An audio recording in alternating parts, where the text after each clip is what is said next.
Have you ever had a complete stranger walk right into your kitchen, the very heart of your home, the place you work hard to pay for, and tell you your refrigerator is a threat to the entire neighborhood? Yeah, me neither. Or at least I hadn't until the day I met Miss Clara Ainsworth. If you've got a wild neighbor story or just want to let me know where you're tuning in from, drop a comment down below. Trust me, you'll want to see if anyone can top what I'm about to lay out.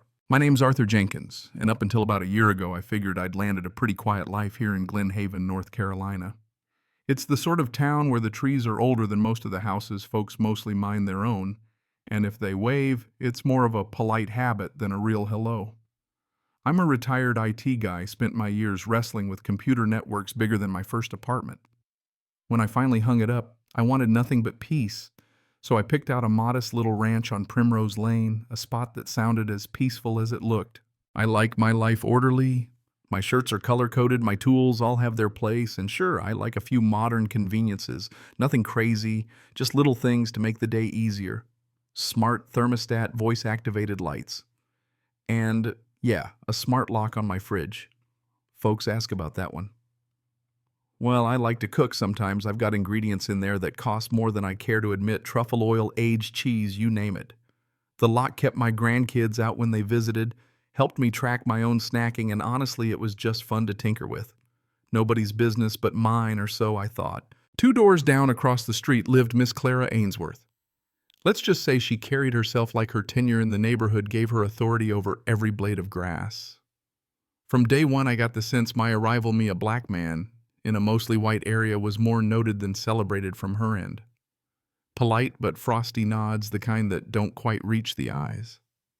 I kept my head down, kept my lawn neat, house painted, and minded my own. The trouble started on a Tuesday. I remember because I'd just gotten a shipment of Japanese Wagyu and was programming its section in the fridge. The kitchen door was open to the screened porch, spring breeze coming through, and I was humming along to the Temptations when I heard this sharp, "Him."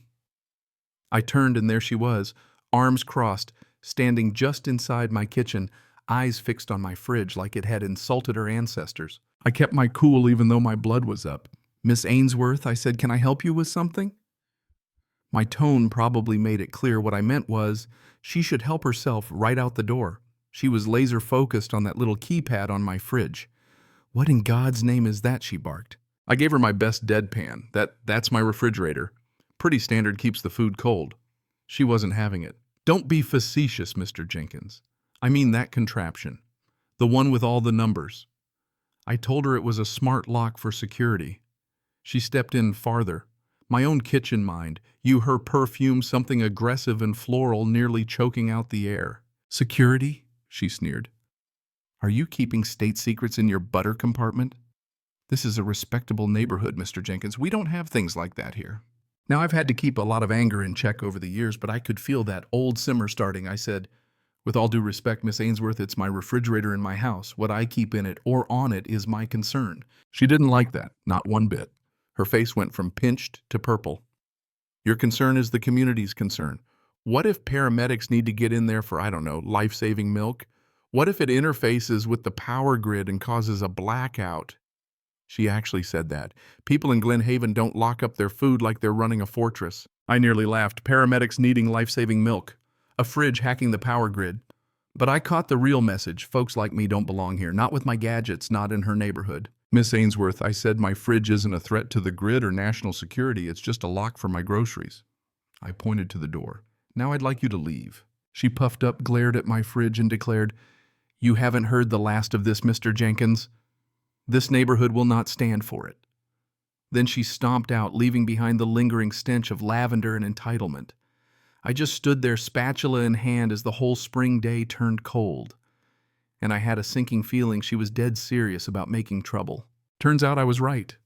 She didn't march back into my kitchen, but her hostility was everywhere. She'd slow roll past my house, peeking in like she was casing the joint curtains, twitching when I mowed the lawn, always glaring at me at the mailbox. I tried to ignore her. Most neighbors were fine. Old Mr. Henderson next door would wave and chat, and even he'd roll his eyes at Clara's antics. Folks tolerated her like a piece of uncomfortable furniture. Then about 3 weeks after the fridge incident, I came home from volunteering helping seniors with email and online scams. The irony not lost on me, and found my kitchen violated. My beautiful fridge door ajar, lock gone, front scratched and dented. Inside was chaos. My Wagyu steaks gone. The good cheese, the meals I'd prepped for the week, all wiped out. It was vandalism and theft, and I knew exactly who was behind it. Who else but Clara would have a vendetta against a refrigerator? I checked my cameras, nothing on the doors, nothing on the back porch, everything locked up tight. The back screen door was still latched, but a determined busybody could get around that. The cops came, two young guys who looked like they'd rather be anywhere else. I laid it all out, the break-in, the threats, the missing food. They nodded, took notes, and shrugged. No proof, no action. Maybe install some more cameras, they suggested, which was a little late. That night, as I scrubbed down my trashed fridge, something inside me hardened. This wasn't just about food, it was about respect. About a woman who thought she could treat me, a black man in her precious neighborhood, like I was less than human. But I wasn't about to get even by stooping to her level. I'm a strategist by nature. My revenge would be legal, subtle, and slow. If she wanted a battle of wits, she'd pick the wrong man. First step: documentation. I bought a sturdy notebook, titled it The Ainsworth File, and logged every glare, every slow drive-by, every muttered comment. I researched her, found out she'd lived here 40 years. No family ran her social life like a dictatorship.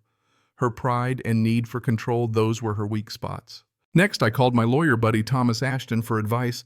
Best defense is a good offense, he said, but keep it legal. Cameras, documentation, and let her hang herself with her own rope. Sounded good to me. Then came the fun part. I started sending her anonymous, official-sounding letters about minor infractions, slightly misaligned paving stones, garden gnomes wearing unseasonal hats. I even mailed them from another town for good measure. Soon I watched her out there with a level, fussing over her walkway, hiding her gnomes. She was spooked, agitated, and started ranting to neighbors about harassment. The neighborhood started seeing her for what she was, a paranoid, self-important bully unraveling in public. But I wasn't done. If she wanted to be queen of Glen Haven, I'd give her something to rule, a fake garden competition. I drafted another anonymous letter proposing the Pride and Petals contest, mailed it to the neighbor she gossiped with, and waited for the fireworks. Predictably, Clara took over, laid down rules so strict and petty even her allies grumbled. I planted ordinary marigolds and tomatoes while the rest of the neighborhood bristled at her regime. The tension was thick as the event approached. I added a little technological twist, used her own internet habits to target her with ads for etiquette guides, surveillance cameras, and rose disease treatments, all based on her digital footprint. Soon she was convinced the world was out to get her, her computer listening, her garden under attack. On competition day, the neighborhood watched as Clara's pride and joy, her garden looked just a little off. Weeds creeping and beetles on her roses, a few too many drooping leaves. Her composure cracked. In front of everyone, she lost it, blamed me, by name accused me of witchcraft, of plotting to destroy her. The neighbors, tired of her, finally stood up for me. The spell was broken. Clara, humiliated, fled inside. The contest fizzled out, and so did her reign. After that, Glen Haven felt lighter. Clara kept to herself. The neighborhood breathed easier, and my peace was restored. A for sale sign went up, and she was gone within a month. The new family filled their yard with laughter and toys, no more lavender-scented tyranny. Looking back, I'm not proud of every petty move, but I never stooped to hate. I just let her own actions do her in. Sometimes justice isn't dramatic, it's quiet, it's patient, and it's damn satisfying. So that's my saga. Let me know if you've ever faced down a tyrant with a spatula and a strategy.